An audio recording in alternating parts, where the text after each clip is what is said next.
Okay, so hello, my name is Mordred Viking, also known as Gareth. My name is And Mordred Viking, I'm hearing myself. also known as Gareth. My name I'm is gonna Mordred know. Viking, Hearing myself. also known as Gareth. My name I'm is gonna Mordred know. Viking, Hearing also myself. known as Gareth.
Okay, we should be live again.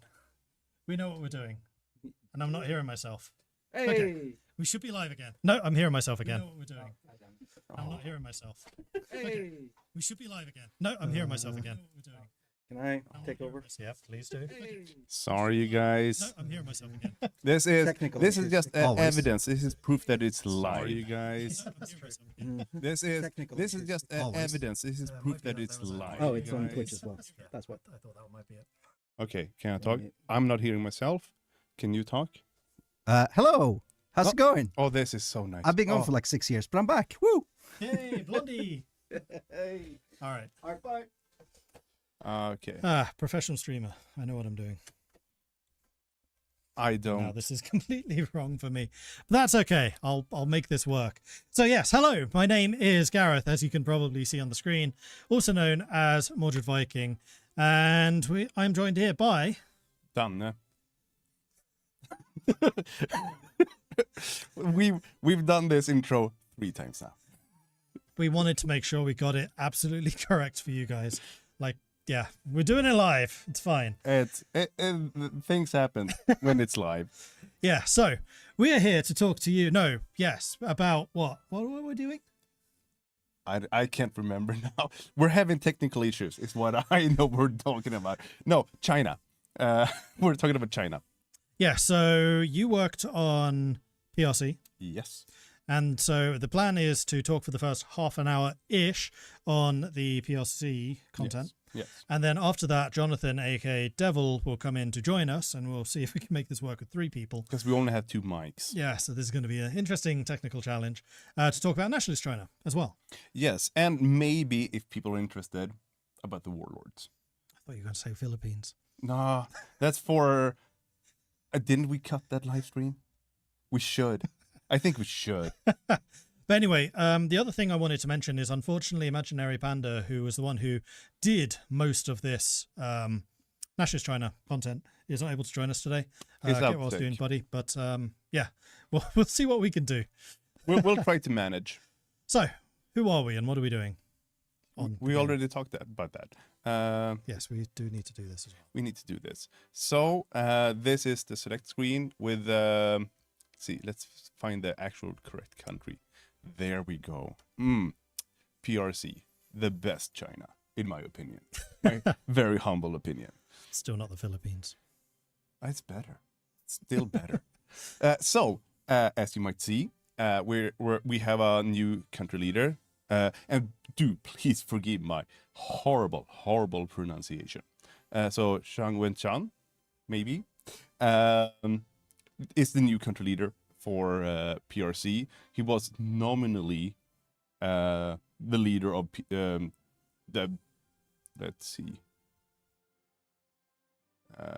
Chinese Soviet Republic, which is the new name for Communist China. Yes. He was the nominal leader. In reality, Mao had already started to amass a lot of power. So Yeah, but we added Changwenchan, so you could get a sense of progression and opening up more alt historical paths for you.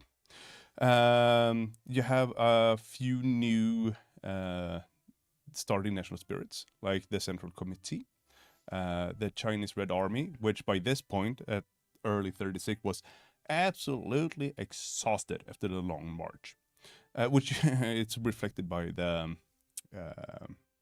all the red numbers. And then Agrarian Society, they, I mean, to be honest, PRC, Communist China at this point, almost had nothing. Like, I was going to ask, because we're often told in comments and things like, you use too many negative modifiers, and I know that PRC has more than normal. Why is this? Like, I mean, the army was just completely. I wouldn't go as far as say that they were like broken or just ruined, but they were in a bad shape. because this is right after the Long March, isn't it? Yes, exactly. They had lost most of the army during the Long March. They had been fighting the Kuomintang all the way up on to their new home base. So they were just, you know, tired, Yeah. beaten up.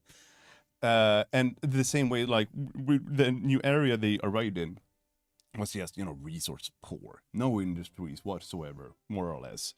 And this is all reflected in the gameplay, and we'll get to that. Yep.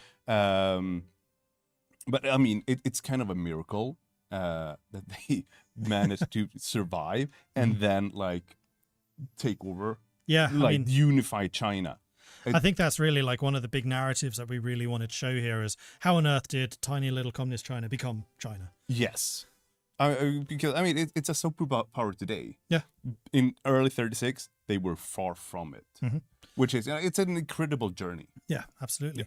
Anyways, so focuses. I mean, we'll get to these. Let's just start.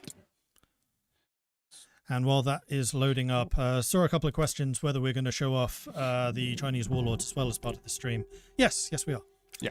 We'll take a look at the warlords. We took a little bit of a look at Manchukuo last time, so... I mean, we can just have a brief glance here. So Nationalist China is smaller now than in base game. We have a few more warlords all around. Some of them have unique content, not a lot, because this is focused around China and Japan. Could you give an example? I mean, yeah, we can open Just up. to whet people's appetite of what's to So come. this is a unique branch for the Northeastern Army. This is the historical branch where they kind of give up the Yan'an state to PRC. And this is an alt historical branch the AI will never do. But you, as a player, can do this, and this is kind of you reclaiming this territory, being granted this territory, and then it's all about, you know, retaking your old Manchukuo holdings, Cool. more or less. But that's spoilers for later. Yeah. So let's start with Communist China. We've already talked about the starting national spirits. We have a balance of power here. So this is kind of showing that Mao had already started to accumulate power and started become a dominant figure within the Central Committee. But he wasn't unopposed. He still had rivals. The 28.5 Bolsheviks, so-called, because they were either 28 or 29, Okay. depending on time period and like who you asked. So I don't know, 28.5 is what they've been called afterwards. And it's at a name least. that sticks in the mind. Like, Yeah, it's pretty it's- good for that. Yeah, it's not like you have half a guy on there. It's more or less 28 people and a half. Anyway, so you can try to get Mao to accumulate more power within the Central Committee, and this will be reflected later in the focus where he becomes the actual acting chairman. And based on where you are on this balance of power, he will get a better or greater country leader trait. And if and when he does take over power like that, will he replace then Zhang Wentian? Oh yeah. Okay. I mean, he's going to be replacing Zhang Wentan here before that, because he was like, he gained more and more power. So I think it would be dishonest for us to not show him here until, like, I don't know when it happens, 3940 in game. So yeah. This is a game. We have to cut corners. We can reflect historicity and reality super well. Sure. It's, you know, it has to be fun as well. I'm just going to take a sip of my cocoa coffee. Fair enough. And while you're doing that, question coming in: are there going to be warlord states Japan can set up in China, kind of like the German Reichskommissariats? There's one, yes. The Reorganized Chinese Republic, is that the name? Government. Reorganized Chinese Government, I think it's called. I think so. Yeah, it has the yellow color, and you very often see the AI forming it if you're playing as somebody else. Yes. A little bit later into the game to consolidate the territories they've conquered there. Yeah. Anyways, let's move over to the. I mean, actually, while we're talking about people, characters, let's just have a look at the multitude of advisors you can have. It's a fair bit of people. Yep. Advisors. You have here 3 different theorists, Mao Zedong being here as a guerrilla warfare theorist, Chang Guotao, which we will return to later as well. Yes, I understand he has a bit of a role later on. Yeah, exactly. Yeah, even have Chief of Navy. Navy! Navy. This guy loves Navy. So do you, don't lie. I do. But like they're a fair bit away from the sea when you start. Yeah. And then you have Air Force, Chief of Air Force. I mean, I doubt you're going to start building airplanes in the first few years. Although, like, seeing a Air Force first Communist China would be kind of interesting. Oh, yeah. Speaking of Air Force, you have that branch here, you have the Navy branch here, and Army branch here. But before, like, getting down to that part, you would have to start recovering from the Long March with the Long March to Recovery focus, aptly named. Creative. Yes. And here you can get a lot of different. I mean, you can kind of customize which way you want to take your army. So you can get better mountaineers here, more defenses here in your new base area. Here you have the Red Army Reborn, which decreases training time, increases recruitable population and stuff like that. And here you can kind of choose between if you want to go heavy on artillery, conventional warfare, or if you want to lean into the asymmetric guerrilla warfare type of style. Which is then supported by the doctrine system. Yes. Which we'll talk more about in more detail in a later stream. Yeah, but we can exactly. at least Here. show you. So, for example, you start with a Grand Doctrine already selected, Oh, yeah. which is Mass Assault. And then here in operations, you have, where is You're right above it. yeah, guerrilla war. There used to be a people's war. Yeah, which increases stats for irregulars and militias. You have that over here as well, I think. Yes, with irregulars, you can further increase the stats for irregulars and militias. And they can become really quite potent. I know one of our QA was like, how do I disband my entire army and just replace them with militia? Yeah. So it gives you an idea of how strong they can become. Yeah, no, like one of our QAs only uses militias. Yeah. These guys. Yeah. Because like let's just take a sneak peek down the historical path. Is it here? where? No, it's here. Here you get even more boosts to militias. Yep. So they can become pretty potent. Yep. I mean, that was one of the that was the Communist Chinese army at this point, militias more or less. So here, Echo's asking, is militia even viable long term instead of using conventional army? I would say so. Yeah. Ask our QA. Yeah. I mean, if they're switching their entire army to being militia, yes, I think so. Yeah. Anyways, let's continue here. You also have where you can increase your equipment capture ratio. So once the way PRC supported itself during this time was just capturing enemy equipment. Mhm. They used all kinds of equipment. I mean, this was to make up for the fact that they didn't have much military industry of their own. Exactly. I mean, very, very few the factories. I mean, I don't even think you can call them factories at this point. No. I mean, they were low tech. So they relied a lot on capturing others' equipment, which we will get back to later.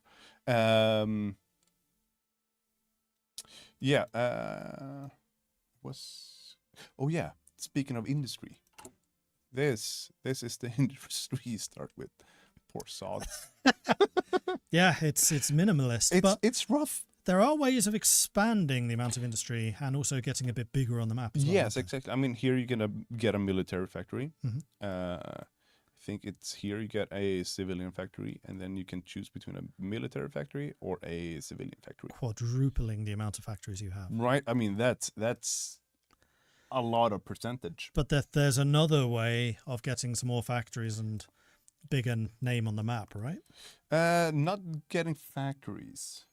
The other places around you can conquer don't have factories. Oh yeah. I mean, yes. You mean I'm like- trying to say you can conquer stuff without saying you can conquer stuff. Yeah, I mean, yes. We'll delve into that. Cool. We'll delve into Because I know there have also been a lot of questions about raids and border wars.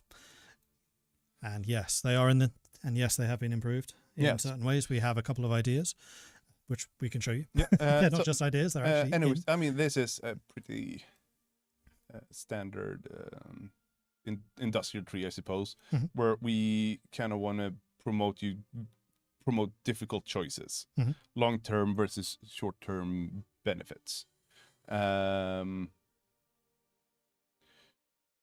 Here, and this is, yeah.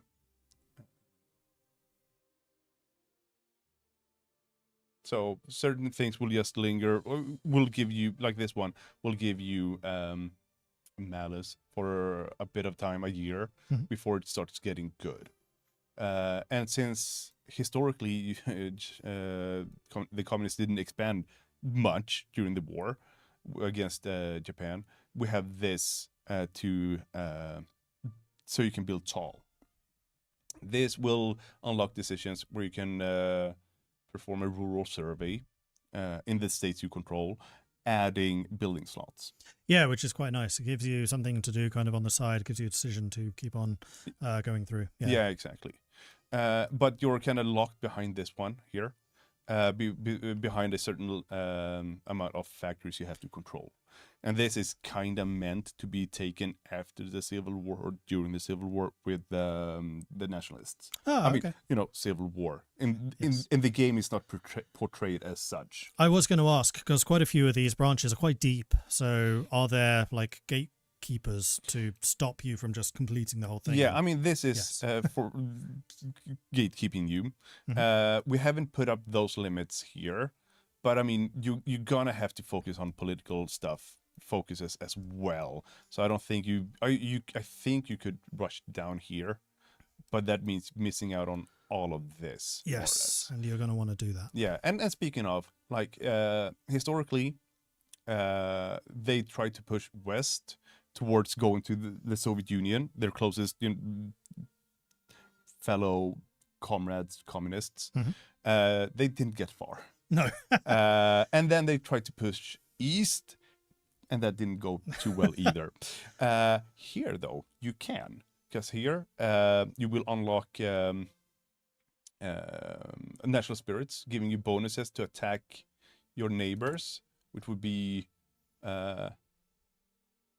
the Ningxia Ma clique Mhm. and the Shanxi clique, and the northeast and Shanxi army. So you would get a temporary bonus against them. And for the aforementioned border conflicts, you'll need those bonuses if you actually want to push through. Yeah, it's hard winning those. Shall we see if we border can show wars. them how that works? Because I think it's a feature that people will definitely be interested in.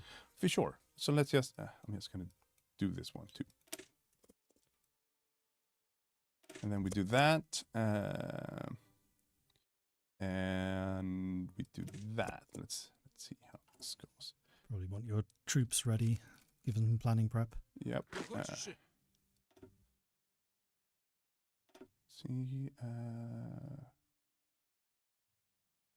Yeah, that sounds good. Let's do where. Oh yeah, let's go with Mao. I mean, that's the only guy we have for now.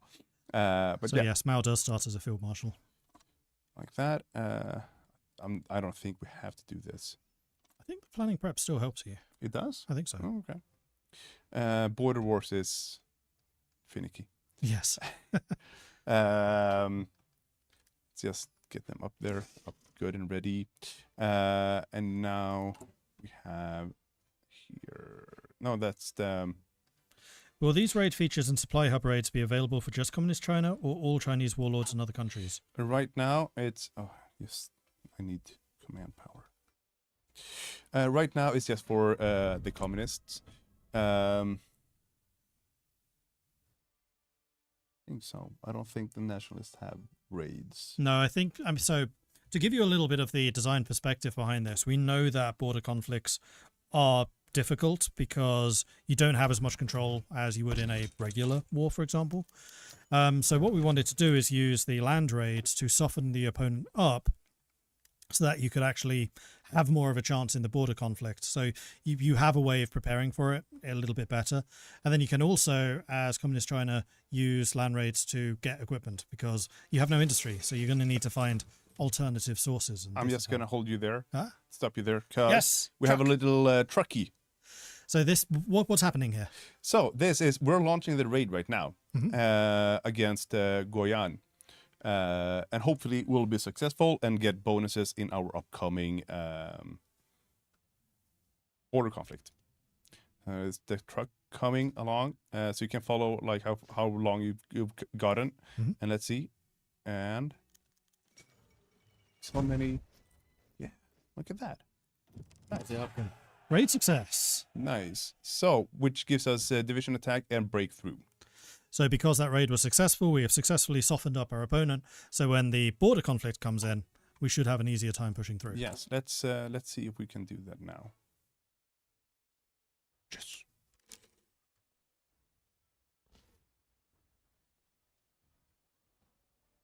So and a good thing of having raids this early on in the focus tree means that you might be more familiar with them once you go to war with Japan. And you'll be able to continue doing raids against the Japanese then for the equipment. Yeah, exactly. This sometimes this takes quite some time. Does this mean the goals in the Chinese United Front are going to be holding cities like Beijing and Nanjing? Something similar to the Popular Mods objective countdown. Main goals in the Chinese United Front is going to be holding Beijing and Nanjing. I think there are reasons to hold them. I'm trying to remember if they're as explicit, for example, as the Soviets to deny. Yeah. Oh, Look at that! Nice. Deny Germany the gold reserves. Are there reasons to hold the cities in this? I mean, not for the communists. Okay.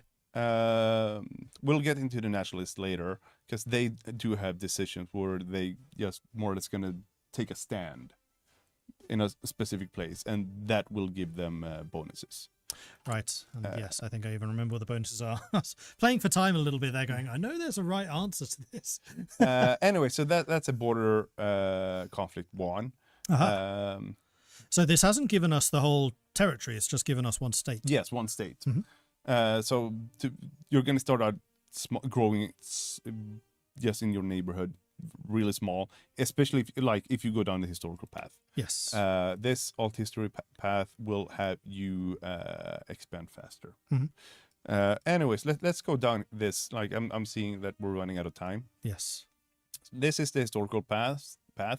If the United Front hasn't been formed yet, you can do that with that focus. Shouldn't have taken it. Now it's going to be hard to show the other. And there we go. We're in. We're faction leader now. We can look at it's that. Yes, here we go. That's us, and First proper look at the factions, I think. yeah, and we only have 2 faction members. Yes. It's not guaranteed that people will join you. Sometimes it's just easier to have the Xi'an incident happen, and you can just join them that way too. Anyway, so this is the historical path. Another question coming in. Will the 2 China start with all the Chinese states' court, or do they have to get them themselves? No, I mean, if you look at that, the Nationalist and the PRC start with a lot of cores everywhere. I mean, this is in the base game as well, I think. Yeah. And then with the end game focuses here, you can get even more cores. Oh yeah, Expanding the borders. yeah. I mean, you have this. If the Nationalists manage to flee to Taiwan, there might be a way for that. It's possible. Then you can take this focus, which will hopefully help you reconquer it, subjugating Korea or anyone that holds a Korean state. This is war goals against Tibet, which will also unlock a decision to integrate those cores. And the same thing goes for this focus, where you kind of push north into Mongolia, Tanatuva, and Soviet, and you can core those states as well. And here you can nicely ask countries that hold your core territories to pretty please hand them over. This is mainly to get Hong Kong and Macau and stuff like that. But yeah, so let's just show off and here, boom, look at that. Now we have Mao. Can you unify China peacefully? Yes, you can. I mean, I think you will have to be a faction leader doing it this way, or you can go this way as well. And any allied country can choose to submit and become your puppet, which can be very handy going down the Democratic Union way. Because here you get plus 1% research speed and plus this should be minus 2% consumer goods. That's on me actually. There's actually an interesting question. Why did we change the color of China in this? Because this better reflects the blue field on the flag here, and the yellow country the yellow country color for China is more associated with Imperial China, and this is very much the Republic of China. They were kind of anti-democratic. Yeah, so we really wanted to represent the China of this era as opposed to older ones. But I mean, you can form the Empire of China as a warlord, and then I think you become yellow. Anyways, so let's see if we can show off some of the unique mechanics here for the communists. So this will unlock infiltrations. You really cooked on these new countries. Thank you. Thank you very much. There's a joke in there. I just don't have one. So, oh, wait. No. Decision. Fast. Remove, or else we're going to be stuck here forever. So let's do that. Infiltrations. Infiltrations, which will give you bonuses, and only for you in these states. And the better the, I mean, oh, did I break something? Something's broken. Hot code. Hot code. Still pre-release. No, are they countering? No, could be that they're countering. That quickly though. Also, So what are you trying to do? I'm just trying to show off the next. Look at that. See, There you go. You got it. here, like to not make this unfair against the rest of China, you can counter infiltration attempts and stuff like that. It's going to cost political power and all of that, but it might be worth it. As you can see here, Communist China gets some juicy bonuses in this state, and if we, you know what, I'm just going to do AI off, so we can play around. So they can't counter you. Yes. Excellent news. That. Oh yeah, this is from a focus, so kind of dumb of me to do. Yeah, you could have got that one for free. Yes. That's one of the focuses in the Northeast Army focus tree. So here we have fully fledged, completely infiltrated state, and as it says here, once I go to war with the Shanxi clique, this state will flip to my control, and we will spawn militia units here as well. So that's one of the unique things you can grow as PRC. So while you're working with the rest of China to withhold Japan, you can do this in the background, working to regain, to get hold of large swaths of territory once the war with Japan is over and you're ready to fight the rest of China. Yeah, and that's the continuation of the civil war going on. Yeah, exactly. Mhm. So let's see what happens if we declare war. And no, wait, I will actually need the AI for this, I think. Okay, because we want this. Oh, look, good. AI. So. And now let's do guerrilla warfare and establish bases behind enemy lines. Will those infiltration bonuses be applied to, for example, Shaanxi, help you defend them against Japan if you're fighting in those states? I mean, yeah, they will give you those bonuses as long as you don't fully control the state. So, yes, if you're stationing troops in territories that you have infiltrated, your troops there will be more effective against whoever else. Yes. Mhm. But the bonuses will go away as soon as you fully control it. What is the icon with the 0 next to the decisions button? That is a new icon. This one? Yeah. You mean this one? I do mean that. Oh, one. wow. That's such a mystery. That's so cool. Wow, it's factions. It's factions. And the 0 there is the initiative points you have. But we'll touch more on factions in a future stream. Yeah. Oh, yeah. So we've completed guerrilla warfare, which will unlock guerrilla warfare decisions. And with this focus, we can establish sabotage operations elsewhere. They work slightly different because this one is for foreign invaders. This is for countries that have cores on the state you're trying to set up sabotage campaigns in. Okay. And this is where you unlock the first land raid. Aha. Well, I mean, the first one is technically, The one that we just showed. yes, with the border conflicts, but this was the first one implemented. Okay. That's why it's the first for me. So let's let it tick by, and then we can see establish guerrilla cells in East Hebei. And this also, like having guerrilla warfare or sabotage campaigns in a state.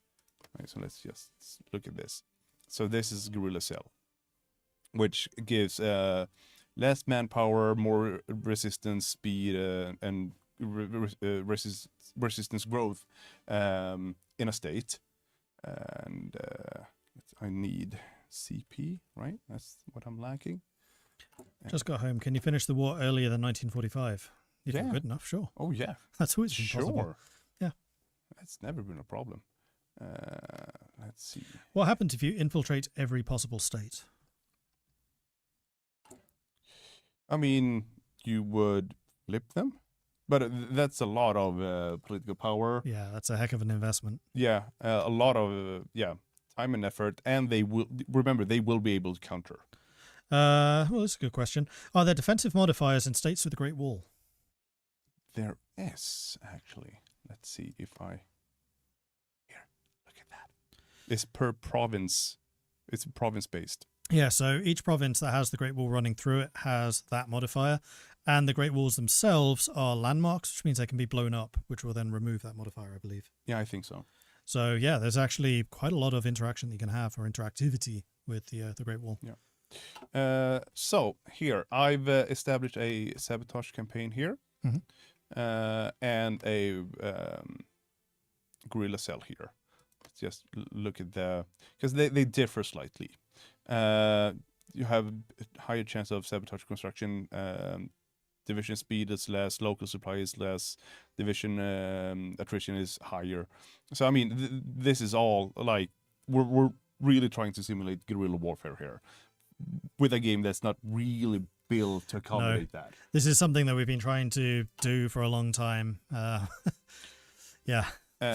But okay, let's try to launch a raid here, and then I think it's time to wind this down almost. Yes, We're because I know almost at that time. Devil's waiting on the sidelines for Yeah. us right now.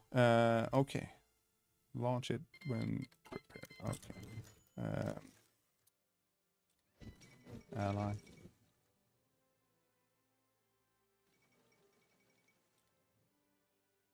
Didn't I do AI off? You did. Oh, it's on again. Okay, You just just turned it old on. offer orders. Are Chinese tank models improved? Are they the generic tank models? I believe that there are at least some new models. I don't know offhand which. You've just been doing the art, so you should know this. No, yeah, I implemented the tank icons today. Yeah. So they're not in this build, Ah, okay. unfortunately. So yes, there are new models, I think, for all of the new countries. Why are we? Did you just lose? No, this is another war with Xinjiang. Ah, okay. I think. And here we go. We got a devil.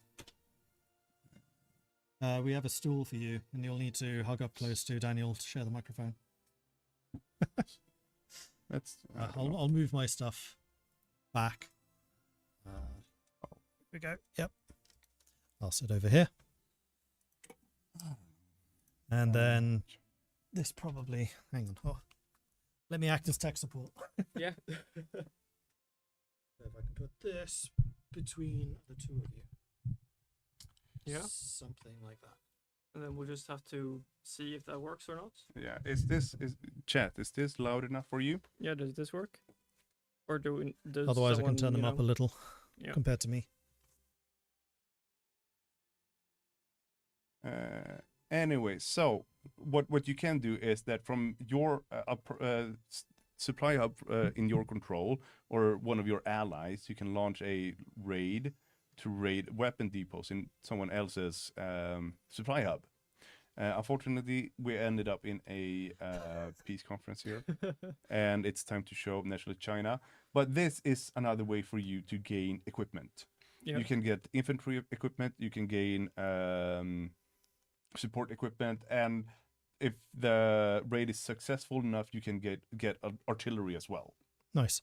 There was one good question related to this. Is there a way of countering these weapon raids? Yes, Japan actually. I wish we. Just do select all or something. Yeah. I don't know.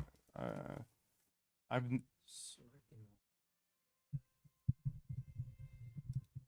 There we go. Yeah, nothing happens. Oh no, you're stuck. Yeah.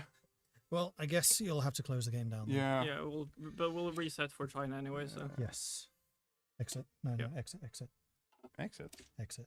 There's something else I need to do. Okay, so enjoy our black screen. Yep, so we got the black screen of death, but I can replace that with us. Ha ha! Yeah, tech And in support fact, while Gareth. that's going on. Anyway, so yes, you can counter their weapon depots raid by stationing troops there or having a high enough compliance. And as Japan, you can what's it called? Issue the 3 alls order. Yeah, and then you can basically mainly just try to prevent this. But I think one of the basic things for the raids is that if there's troops in the area, it's slightly less likely to have a critical success. Yeah. But that's part of the base raid mechanics, basically. Yeah.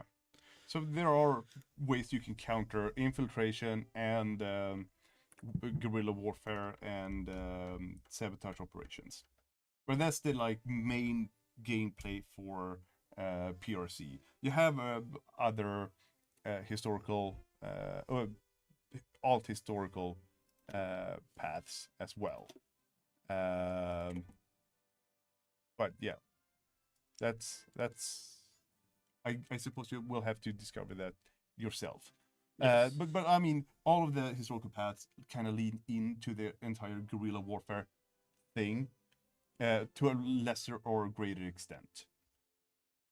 And here, Nationalist China, Yeah. Yes. the country none of us worked on. Well, I mean, we've helped out on it. we have Both with some helps on designs and helps on implementation and that kind of thing. we have a lot of like feedback sessions going on and stuff Yes. like that. But yeah, Chiang Kai-shek, new portrait, and I mean, to be fair, in this time period, the nationalist was they were kind of corrupt, if I'm going to be honest, right? I Yeah. mean, Just a little.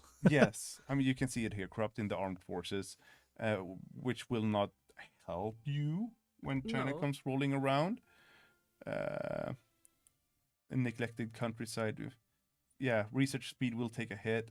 But yeah, let's delve into this and see. You can probably see why a lot of people rallied to the communists when the civil war broke out again. Yeah, I mean, basically. they kind of painted themselves as the true patriotic force against Japan, Yep. against invaders, and they got a lot of help from the nationalists, like incompetence. Mhm. They were. We have choice words.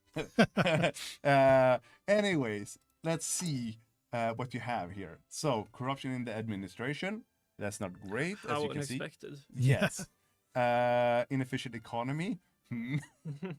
Corruption in the armed forces, as we already mentioned. It's not great. No. Illicit trade. That's It's a trade-off. yeah.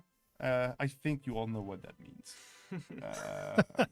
And then we have Aviation Affairs Commission, which is not great. Neglected countryside, like we said, not great. The 9 Power Treaty is not great either. So, No. yeah. So they have a lot going for them, is basically what you're telling us. Right Yes, now. exactly. Yes. Excuse me. But I mean, the thing is, you can get rid of all of that. You can make China very great. Yes, you can make China great again. No matter if you're a warlord playing as PRC or the nationalists. Mhm. Yeah. So how do you do this? Here, you can. Here you improve the neglected countryside national spirit. It will be improved, like it says here, every half a year, more or less. Yes, it's similar to the manpower malice reduction that the British Raj has, for example, where it's a timed thing. Yeah. And like this branch here is all about improving the neglected countryside and stuff like that. Yeah. Getting more research slots, research speed. And then here is about administration corruption, for Yeah. example. That's what this branch is about. And if inefficient economy can improve here. Yep. 'Cause, I mean, we're just taking a look at the logistics. not too bad right now. I think that might also be because we haven't unpaused technically, Yes. and it has not updated So properly. let's yet, Yeah, I just- guess. Quite a let it few go things for, on like, pause a after day that or first two. tick. Yeah. There you go. Yeah. So that's juicy. And with the industry you have, wait. So they have a little bit of rebuilding to do, but I'm sure nothing bad is about to happen. Yeah, This I is mean, gonna be fine. I'm sure they have all the time they need in the world, Exactly. right? It's not like knock knock konnichiwa is coming around the corner. No, you just need to make sure to maybe in some paths, I don't know, give concessions, maybe delay this a bit. You could do that. You could do that. I So mean, there is the possibility of stalling the Japanese attack. Yes. yes, I mean that's especially true for Wang Jingwei and the Democratic Path yeah. both have access to the Avoid Another Crisis yeah, mini here. sub-branch, Mhm. which allows them to give concessions of both docking rights, airbase access, they can give up resource rights, and they can even give away states or puppets that they may have to the Japanese for a large delay in the timer for the war happening. So how much can you delay it by, roughly? Technically, if you're very, willing to give away your entire coastline, then you could delay it by multiple years. Oh, okay. However, of course, that would give you a very bad front line against Japan, so probably Yes. not that worth it. Yeah, I mean, I think it's a matter of finding the right balance. Mhm. Like, do you feel like you're strong enough to take on Japan, or do you want to buy yourself some time? And how much is that? Because there is like a concession to be made there, like a decision to be made there, where you might push off the invasion, but once the war comes rolling around, you're in a more powerful position, having consolidated your power. Yes. Oh, here's an interesting question. Is Shanghai a demilitarized zone? No, but there is another thing there. Yes, let's take a Let's look. have a look. Oh, it's the Shanghai International Settlement. Yes, and it's not only makes it so that you can't get all of the people that live in Shanghai into your army, but it also makes it so that to kind of simulate the Japanese troops fighting over and walking out of Shanghai without having to naval invade, it makes it much easier for them to do so there. But why is Shanghai such a special case here? Because it was a large coastal city in which 8, I think, or something like that, major powers held parts of the city, Including Japan. including Japan. There were clashes about it in 1934, I think, 2 or 4, and basically led to the city's demilitarization, which then led to Japan just being able to kind of do some skirmishes, then walk out of the city as soon as the war actually began in 37. Is it possible for China to be allies with Japan? Historical Japan won't let that happen unless, of course, there's a player that wants to do the Japan-China-Manchukuo alliance, Mhm. though the AI won't be pursuing that. However, if you want to play as a Japanese ally as China, it's much more likely for you to do that if you play as, I don't know, a warlord and seek Japanese support, or as Manchukuo, for example. And then we have another request, show off the advisors and generals, but we'll probably do that now. Yeah, I mean, There we yeah, go. but why not? I Be mean, persuaded. we're not going to delve deep into this No. because I mean, they have quite a few, Yes. and some are locked behind focuses in historical political branches. Yes, some cool little characters. Like Yep. if we scroll down to the bottom again, we have, for example, Sun Fo, the Kuomintang liberal, who may or may not be very related to Dr. Sun Yat-sen, his son. Then we have Simeon Du. That's spilling the beans, man. Yeah. may or may not be. Yes, he is. I don't know, Yeah. We have quite a few theorists. Yes. Military high military command. I mean, this is better to just experience in game once you have it Yes. in your hands. Well, rather in your computer, I suppose. Because it's just going to take us ages to go through them all. But we can take a look at all the very pretty portraits for the generals.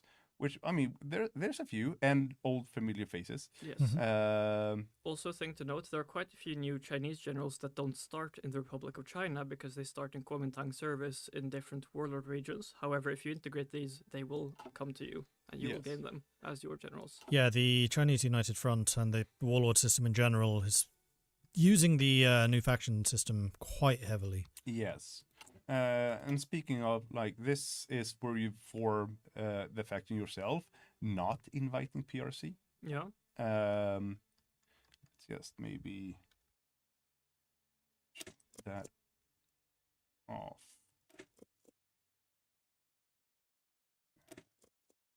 There, and just wait. So now we have some a people in faction. your faction now. This, yeah, and this changes based on like How many people are in manpower there? and Yeah, if Manpower, you show off industry. the members tab, you can probably Yeah, take a open better look. members. members. Yeah. We can see who is currently in here. And their influence. Yes, Yeah. the influence rank, like showcase here, I think is being changed. So it's gonna be just your rank within the faction in this list. Yeah. But yeah, all that of course is work in progress. Yes, the faction very much is work in progress. And I think, yeah, and here you can kind of press them to become a subject of yours. And some of them will just, through scripted events, kind of, fall into your hand. Yes. But this will speed up how long it takes for you to integrate them. Yes, also someone's asking which one is the historical path. Well, in the focus tree, look for the guy called Chiang Kai-shek, who's screaming very loudly when he denounces feudalism, and you'll see him. Yeah, that would be it. So I've got the most important question probably of this stream so far. Yeah. Is there the potential for Nationalist China to become a serious naval power? If that's what you want to focus on, then you can. Yeah, Of course, you'll have to contend with the Japanese, which Nah, no Yeah. will problem. be very Easy. difficult. But Uh, you do have, in the early top branch stuff, you have quite a few things to try to rapidly increase the size of your navy with production bonuses Yeah. and foreign acquisitions. Yeah, exactly. I mean, you're gonna get a lot of naval bases and dockyards here, so you can catch up with the other great powers. Yes. Here's a good question. We'll probably cover this in more detail in the faction stream in the future. Can you add faction goals? Yes, you can. Yes. Yes. That there is a whole system behind that. But like I said, we'll show that off in Yeah. the future. And here we have a kind of an interesting army branch. Oh, that is interesting. Because what you can do is these are not mutually exclusive with each other, but you can only take one at a time. So this is more about defensive posture and guerrilla warfare, stuff like that. As you can see here. Yeah, you can get the guerrilla fighters and you can unlock guerrilla warfare decisions. They will not be as good as PRC's guerrilla warfare decisions and effects, because that was what PRC was all about. PRC, I mean Communist China. No, not Communist China. No, Communist Soviet Republic. No, Chinese Chinese Soviet Republic. Chinese Soviet Republic. I'm just gonna stick with Communist China. It's Or the easier. Chinese Red Army, Yeah, depending on which yeah. part of it you want to prefer to. Anyways, what you can do here is kind of coordinate your defenses, giving you bonuses on the states you choose, and that will give you different bonuses, whether or not you manage to hold that state and reconquer that state and stuff like that. Once- Yes. Hmm? I think it's very funny that you mentioned that you really like this concept because you were the one who first used it in Germany. It's the German naval tree, yeah. I mean, I kind of stole it from Poland. Oh, okay. Well, yes, that's true. Yeah. Actually. How German of you. Yes. But and here, once you do this focus, you can go on the offensive here, or vice versa. If you go on the offensive first and complete this focus, you can start down the defensive sub branch. Yeah. But yeah, so this is all about the army. You can modify the corruption in the armed forces this way, which, I mean, you're gonna want to do that. Let's be honest. Like a 10% division recovery rate sounds great until you realize that you start with, where is it? Minus 25%. So I mean, I would urge you to do this pretty quickly. I think you have plus 10% Yeah, I mean, here there's as well. some pretty good boosts early on as well Yeah. in the tree. So if you do that, like focus on that, and like obviously the AI, which historically didn't really do that, if we say it that way, Yeah. you will actually be in a decent position to hold off Japan. Yeah. Yeah, exactly. You're gonna need all the help you can get. Let's be honest. And here you can ask the USA and Soviet for help. Mhm. This will give you a production cost reduction, and they will also be more willing. The AI, I should say, will be more willing to send you lend lease. And here going down the seeking support with the United States will give you 300 economic capacity surplus each month, and that is like you get that from usually from the international market, Yes. which will help you build things faster. It is basically free IC points that's spent into construction. Yeah, to exactly. Just put it very simply. And I mean, dumb as I am, I decided to show you the faction. So now we can't see the all history paths, but we have the democratic one. Yes. Well, if we quit out the game, then rejoin it Yeah. again. Do we Okay, want to do that. go exit menu this time, or Yeah, exit menu is fine. is that, yeah? Okay. I did the sneaky Let's- thing I needed to do. Yeah. Let's do that. Then we will do that again. The sneakiest thing being, What are you looking for? I don't know. Just go into the I game. I thought Gareth had typed in your name. I In did the do screen. that too. Yes. Yes, but not on this specific screen. So we'll go back in and show Yeah, some if you cool want to see stuff. that. There you go. The names. The names. Yeah. So, yes. Far to the left, you have and military primacy. Yes, which is basically, though the Kuomintang was the only legal political party in China at this time, there were quite a few smaller Chinese groups that advocated for more liberal democracy in the similar style to what Sun Yat-sen once preached. And then there were some more socialist movements as well. And in the democratic branch, you basically boost these up and expand or accelerate the political tutelage of the countryside and the urban areas until you eventually unify all of them into the China Democratic League, which historically was formed in the 40s, and basically try to restore the Chinese Republic in more of the vision of Sun Yat-sen himself, which can be, expanded in territory not just in China with the warlords, but also through the focus Zhonghua Minju. You can also expand outside of the starting borders of China. So there was an interesting question earlier, which I think this will lead nicely into. Is it possible for Nationalist China to become communist? No, No, Why is that? because I we mean, have communist China. There you yeah, go. exactly. We have communist China. If you want to play as communist China, you play the Chinese Soviet Republic, Yes. Yes. which can become democratic. Yes. So So both can become democratic. Yes, Yes. and coincidentally, both of them can try to get the same country leader. However, we do have a fallback option that happens in that very, very unlikely scenario. yes, Nice. Okay. and then we have the Wang this- Jingwei, Wang Jingwei path. the left Kuomintang. Yes, which will you saw earlier how you can press warlords to become your subject. He can do the same thing. Yeah, Jingwei can do the same thing, and has is more focused on autarky, I suppose, like self-reliance. He was very skeptical of Western influence. He was more of a civilian leader than a military leader, Yeah. compared to Chiang Kai-shek, who was much more of a general than he was actually a civilian administrator. Yeah, exactly. So this which is is more. reflected here. Yeah, so this is more civilian stuff and maybe industrial stuff and build up. And he has quite a few boosts to actually integrating the warlords faster than Chiang Kai-shek is able to. Hmm. So he can try to unify the country that way quicker. And both of them have this like end game focuses where you can choose to crush the Chinese Soviet Republic, ask for Hong Kong and the other cities, petition for territorial restoration is very similar focus as to what the PRC has. Yes. So like if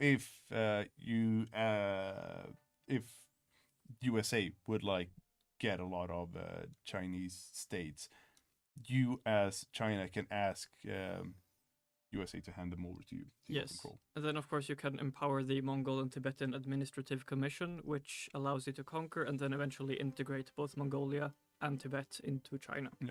I mean, when there's more. Yes, more things there as well. Yeah, exactly. So this is kind of a choice you have to make. Do you want to go on a conquering spree or do you want to cozy up to the allies? I see someone asking, can the KMT become democratic? No, the KMT stays non-aligned or fascist. If you go democratic, you go with the China Democratic League, because the historical democratic reforms done in the KMT only happened basically because they lost the civil war. And here we have the fascist path. Yes. And they have kind of a inverse version of the infiltration system here, where you can rally support in the Chinese states, and you can do that on your own territory, on your own controlled states, which PRC can't do. And this is to bolster fascism in your country. And once you hit level 3 in that state, you will spawn a militia unit. We can actually just show, I think, militarize the focus below. If you hover with that, Yeah. they can see that it will allow them to gain militia officer on some generals and allow them to get militia in states as well that Yeah. spawns in when they infiltrate. The thing is that you can do these decisions in other states as well, in like neighboring states that you do not control, which will give you I mean, no matter if you do this decision setting up these blue shirt societies, what are they called? They're called something specific. Chapels, blue shirt chapels. Chapters. Chapters, yes, chapters. Thank you. Can the blue shirts make peace with or join Japan or become a puppet of Japan? The blue shirts hated Japan and they hated the West. Basically, the blue shirts are going to try to be what Nazi Germany is in Europe at this time. They want to conquer and conquer and conquer. Yeah. As you can see here, right? This, you don't ask for Hong Kong here. You take Hong Kong. Yes. That's certainly one And we way of can stamping maybe authority. Hover over some of the later focuses in this branch Yeah. as well, just to show that they have the option to take more things. Yeah, exactly. This is their northern mandate, so go north. Uh, Then going to Central Asia, yeah, and then this going is, to Southeast Asia. yeah, And then the Cradle of Civilization will allow you to actually integrate these states if you gain enough compliance in them. Yeah. And it also boosts your compliance gain speed. So What is the new Middle Kingdom focus and the 3 mandates focuses under it? we just talked about the Middle mandates. Kingdom, however, is a big boost to trying to go out and conquer stuff. Yeah. Basically gives you bonuses against the major countries in the world. That'll Oh. teach me to reach out while you guys are explaining things. Yeah, Sorry. because I mean, the Middle Kingdom is what the Chinese used to call themselves. I'm not sure that's the term they use nowadays. Since it's kingdom, it might be the middle realm or something like that. Historically, that's like what they call themselves. Yeah. So this is like a reinvigorated China, coming back for vengeance. Yes. Does China have some railway focuses that build railways, or can we show some of the industry to show how China can grow their industry up? I mean, the industry branch is this one that we've shown. Yeah, this will lessen a lot of the malices you start with. Yes. So this is getting a factory, increasing your production efficiency, and modifying the corruption in the administration stuff. Getting this is military factories, more military factories, and in this is for 3 states, and this is in 2 states, and you increase production efficiency more. Production efficiency. This is 2 more military factories. Yes. So yeah, I mean you can build up. You can build up quite a bit, Yeah. to be fair. Can the Republic of China retreat to Taiwan? They Might be able to, yes. able maybe. to. You will have to play the game to find out. Yeah. We're gonna leave it at that. Yes. Yeah. Do we want to show off some of the other Chinese countries? I was going to say this is an excellent opportunity because I know that people are hungry to see more about the different warlords. So I mean, take it away. we did see this. We will briefly talked about this, and this is the historical path. As you saw with the PRC, they gained Yan'an, and it's with this focus. Yes. there was a cool question earlier. Can each of the warlords teach us about their designs, armies, national focuses, national spirits, as well as political decisions? Like, what does Nationalist China get from the warlords if they incorporate them, I think is what that's asking. Mainly, obviously, if they annex them through the systems, then they will inherit their troops and they will inherit their states, which is, you know, industry, manpower, all that stuff. And they will also gain the historical KMT officers and generals that they like start in these countries. Mm-hmm. And this we already talked about. This branch is about you asking for Control of Hebei Kahar, Yeah. because you want to restore the Fengshan clique and reconquer Mukden. So this part here. Yeah. Yes. Wait, click on them again. Have This you part? No, or- Hebo Shandar. I suspect that somebody playing as this is going to be one of the hardest games in the game after this. Oh yeah. Probably yes. You're gonna be in for tough right here. So yeah, if you want a real challenge, if you're a true Hearts of Iron pro, Hebai Chahar. Wow, can't pronounce that. Yeah, is the one to that's gonna play. be painful.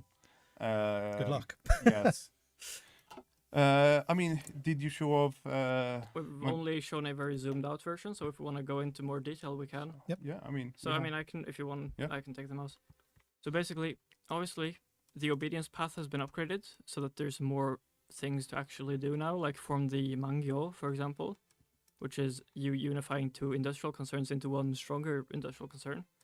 Then you also get the question of leadership, where you can replace the puppet of Japan with either Puyi or Pujie, his son. No, not son, his brother.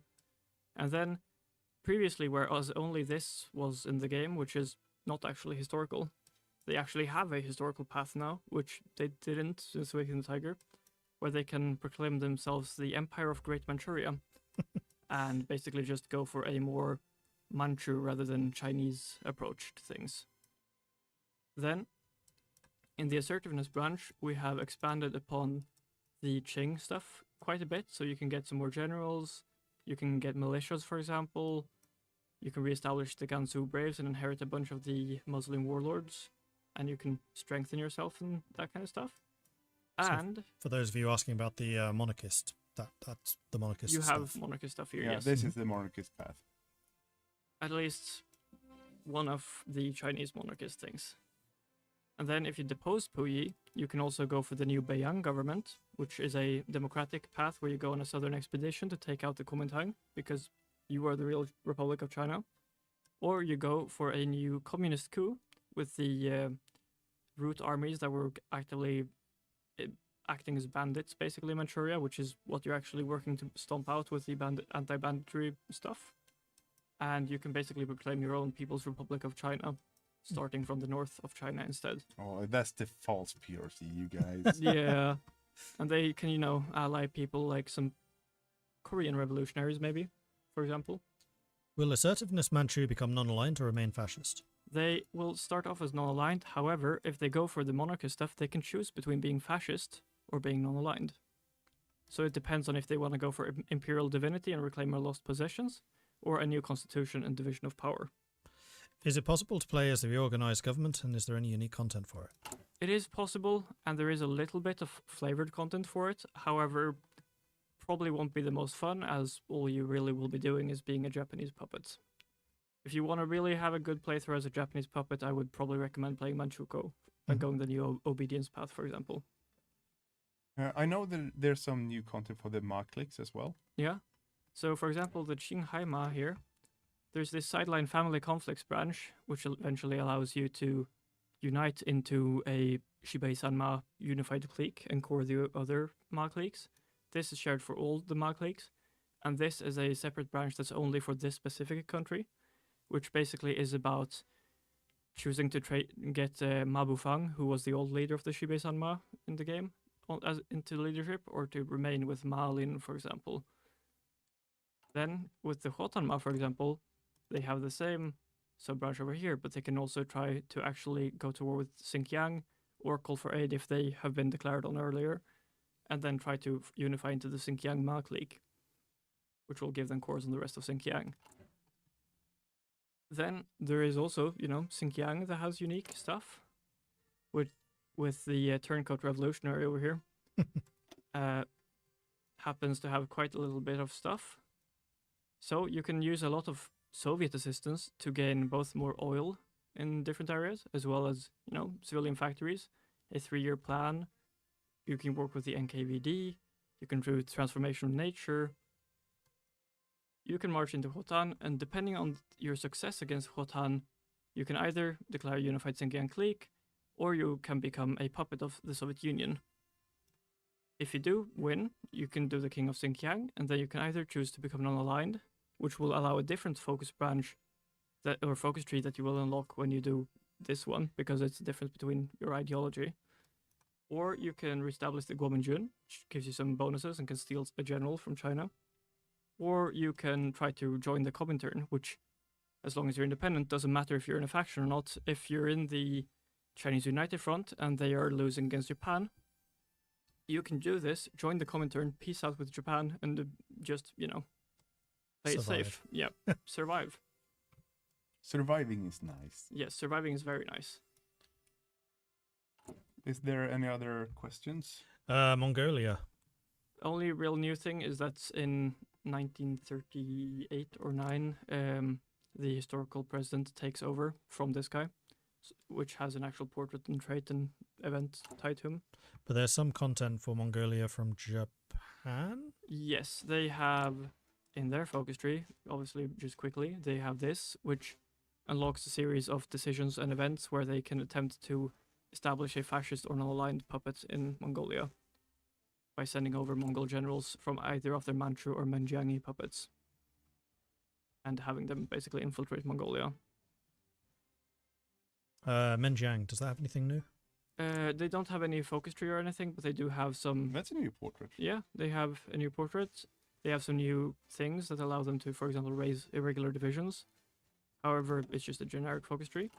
But they do get some new flavored content in both decisions and national spirits. Do we want to show off potentially what focus trees you load into as a warlord post potentially, doing the opposition? I don't know, chat. Should we show that off? Perhaps a little bit more future stuff. Yeah. So that if we want to show that off, now we could probably tag on over to one of our preferred warlords. I think we can do like a quick snapshot as a last Yes, hurrah. I think we need to be in. Aren't we? We're not in debug, I don't think. There we go. Yeah, we're just Now on we should be able to. regular nightly. Yeah, there we go. So, if we have FF on, yeah. Yes. Yes. So obviously, you load a new tree if you're not aligned or communist with this, or with this, or this, depending on. We'll just do this one for simplicity's sake. It's as it usually is. It gives you course on China and loads a new focus tree. And there, he's loaded into a new focus tree. Nice. And then if we do a quick zoom out, Yep. you have some new stuff. You have the expanded branch over here about foreign affairs, which Manchukuo starts with as well, with expanded stuff at the bottom here. You have these, which you may recognize. You have this tree, which you may recognize. They may have a mutually exclusive branch over here, which may allow you to play as a warlord that's a bit on a high horse, who may proclaim himself emperor of China. Ooh. I think that's probably going to be where we leave it as you wonder just who or what that is. So thanks everyone for watching. Hope you've enjoyed this. If you have, be sure to hit the like buttons, the subscribe buttons, the whatever it is these days the kids use to follow us buttons. That's it from us. We'll see you for the next stream. And also, yes, we do have plushies hanging around. Yeah. They're just chilling. Just chilling. So yeah, thank you for me. Thanks from Devil. Thanks from Daniel. And we'll see you next time. Yeah. Bye-bye, everyone. Bye. See ya. I know this is end. There it is.